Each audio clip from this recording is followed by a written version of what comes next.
Hello दोस्तों, technical Amer YouTube channel में आपका स्वागत है। आज की इस वीडियो में हम नीड फॉर स्पीड स्पीडोमीटर का मोड इंस्टॉल करने वाले हैं। वीडियो पसंद आएगी तो लाइक करें। चलो इस वीडियो को स्टार्ट करते हैं। डिस्क्रिप्शन में लिंक दिया हुआ है, वहां से आप डायरेक्ट डाउनलोड कर सकते हो।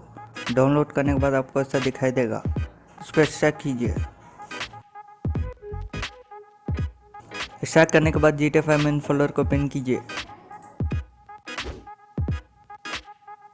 GTA 5 मेन फोल्डर ओपन करने के बाद एक्स्ट्रैक्ट किया हुआ फोल्डर पर आ जाइए। आने के बाद यहाँ IKT स्पीडो के 2 फाइल्स दिख रहा है ना, इन 2 फाइल्स को यहाँ GTA 5 मेन फोल्डर पर मूव कीजिए।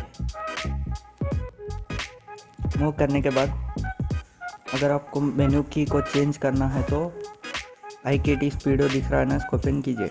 ओपन करने के बाद यहाँ सेटिंग मेनू दिख रहा है ना, उसको राइट क्लिक कीजिए। राइट क्लिक करने के बाद एडिट में जाइए। तो दोस्तों आप देख सकते हो F8 प्रेस करने से ये मेन्यू ओपन होगा। अगर आपके पास मेन्यू ट्रेनर है तो इसको चेंज कीजिए। अगर आपके पास मेन्यू ट्रेनर नहीं है तो चेंज मत कीजिए, क्योंकि आपको पता होगा मेन्यू ट्रेनर भी F8 प्रेस करने से ही ओपन होगा। इसलिए मैं इसे चेंज कर रहा हूँ, मैं इसे F5 रख रहा हूँ। आपकी मर्ज़ी कौन सा भी रख सकते हो। उसके बाद यहाँ क्लोज पर क्लिक कीजिए। क्लोज पर क्लिक करने के बाद यहाँ आपको दिख रहा होगा सेव, इस पर क्लिक कीजिए। बस दोस्तों इतना ही आपको करने का। चलो GTA 5 ओपन करते हैं।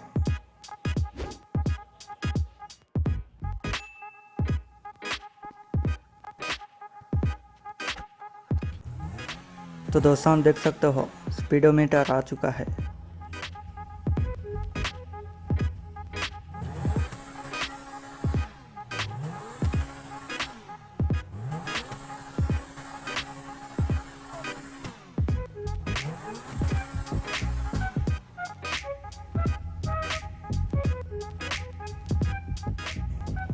स्पीडोमीटर के मेन्यू को ओपन करने के लिए आप कौन सी की रखे थे उस की को प्रेस कीजिए।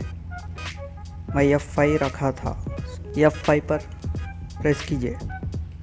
तो दोस्तों आप देख सकते हो स्पीडोमीटर का मेन्यू ओपन हो चुका है। यहाँ से आप सेटिंग्स को चेंज कर सकते हो।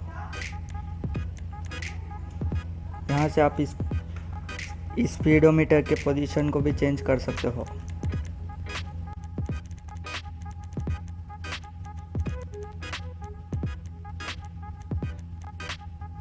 मैं आपको इस स्पीडोमीटर का नाइट का लुक भी दिखा देता हूँ।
तो दोस्तों यही था इस वीडियो में। अगर आपको वीडियो पसंद आएगा तो लाइक करें, शेयर करें और इसी तरह के वीडियोस के लिए हमारे इस यूट्यूब चैनल को सब्सक्राइब कीजिए। Thanks for watching.